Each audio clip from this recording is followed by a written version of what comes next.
Hi, my name is Xavier Bray. I'm the new chief curator here at Dulwich, and I work quite a lot on Spanish art, so it's a great pleasure to have this picture here by Velázquez. It normally hangs in the Prado Gallery, the Prado Museum in Madrid, in a very large gallery dedicated to Velázquez. So it's surrounded by lots of pictures by him and other pictures of dwarfs as well. But it's a great privilege for Dulwich to actually have this picture here on its own, because not only does it look amazing from the vista here in the galleries, but when you get close to it, you get this incredible intimacy between you and this dwarf. And that is one of the great things about Velázquez. He's able to let you into a picture and communicate with, in this case, this small little man, Sebastián de Mora, who was one of the favorite dwarfs at the court of Philip IV, the King of Spain.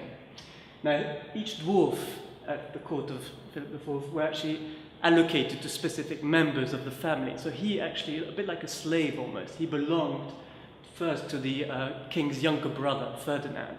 But when Ferdinand died, he had to move on to the younger prince, Prince Balthazar Carlos. They loved hunting together. And actually, if you go and see a picture at the Wallace collection, you can see the prince being trained to hunt. And in the background is this same little man standing there watching him being trained. So there was a very good relationship between prince and dwarf. This dwarf is known as Sebastián de Mora, and unfortunately we don't really know who he was, but in the 19th century it was decided by art historians to give names to all the dwarfs that Velázquez painted. If it is indeed Sebastián de Mora, he was basically a dwarf that specialized in hunting, that he was particularly into military things. Each dwarf had their own sort of speciality. So another one was a great historian, another one was a great buffoon and made people laugh. But he, I think, was more interested in hunting and all different types of techniques of hunting. And that is why he probably got on so well with Prince Balthazar Carlos, who also loved hunting. And indeed, when Balthazar Carlos dies at the very young age of 28, he, in his will, leaves a silver dagger to his court dwarf. We don't really know where this picture was meant to hang when it was commissioned in the 1640s from Velázquez, but it's most probable that it was intended for the hunting lodge where the king and the prince would go off hunting most days, actually, where basically they considered it a place for relaxing away from the very strict court etiquette. And the hunting lodge was basically a place where they would dine after their hunt, surrounded by beautiful pictures of hunting scenes, but also their favorite dwarves. So there's the other series of dwarves were also intended for that space. And it may be that this was actually an overdor, meant to hang quite high up as a decoration. But what's amazing about this picture is the way it's painted. When you get close, you can see that Velázquez has used what we call, from a painter's point of view, the wet-on-wet technique, which is basically before the first layer of oil has been applied and let to dry, he paints on top, so you create a very out-of-focus look. So when you get very close, you'll see that the eyes and the way that the light falls on the forehead is very out of focus. But as you take a step backwards, everything comes into focus, almost like a camera lens.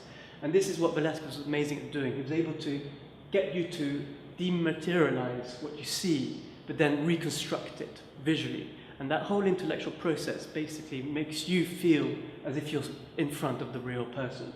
And this is something that Velázquez's contemporaries were extremely keen on and hailed him as one of the greatest painters ever.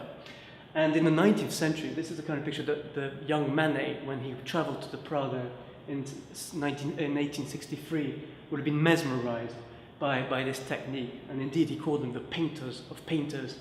There is no way I can pick up my brush now without feeling ashamed, he said. And you can understand that. Normally, when you look at Spanish portraiture especially, everything seems to be very worked out, that the model has to stand there and pose holding attributes. But what Velázquez was a specialist at doing was basically providing you with a very informal sitting of a character.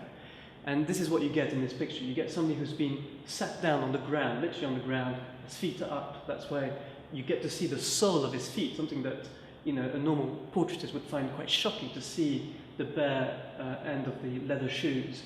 And then he's looking straight at you. in order to bring out the almost theatrical quality of the dwarf, he's created a very neutral backdrop.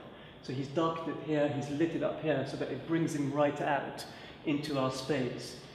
So he's playing with composition, but then when you get close, you also can see how the brushwork is very loose, it's very loosely applied, particularly here for the lace on his cuff, or around his neck here. Even he uses touches of red to suggest a deep crevice within the drapery. So it's full of material and surface textures which are wonderfully translated into paint. And as I said, when you move back, the picture comes together and you are in the presence of a dwarf. Velázquez was obsessed by the fact that painters in Spain were mistreated, basically. Painting was still considered a mere craft, and therefore artists weren't really recognized as geniuses, as great artists. And so Velázquez's main task throughout his life was to try and emancipate the painter from the craftsmanship. And he seems to, in the 1640s, to have focused on people who had incredible talent, who were imaginative, who could express themselves, but were completely downtrodden by the very rigid social sectarianism that you've had in Spanish society.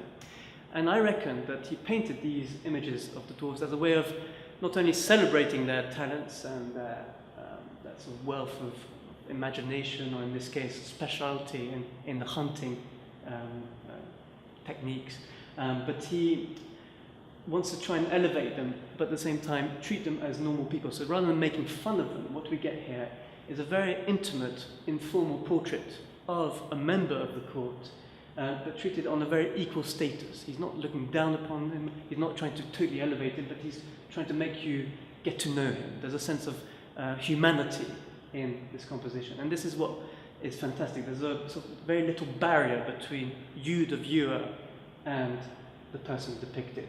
So you are basically on an equal stepping with this court dwarf and yourselves within this space. And that is why it's really worth coming, especially to Dulwich, to come and see this picture and have basically a conversation with this court dwarf.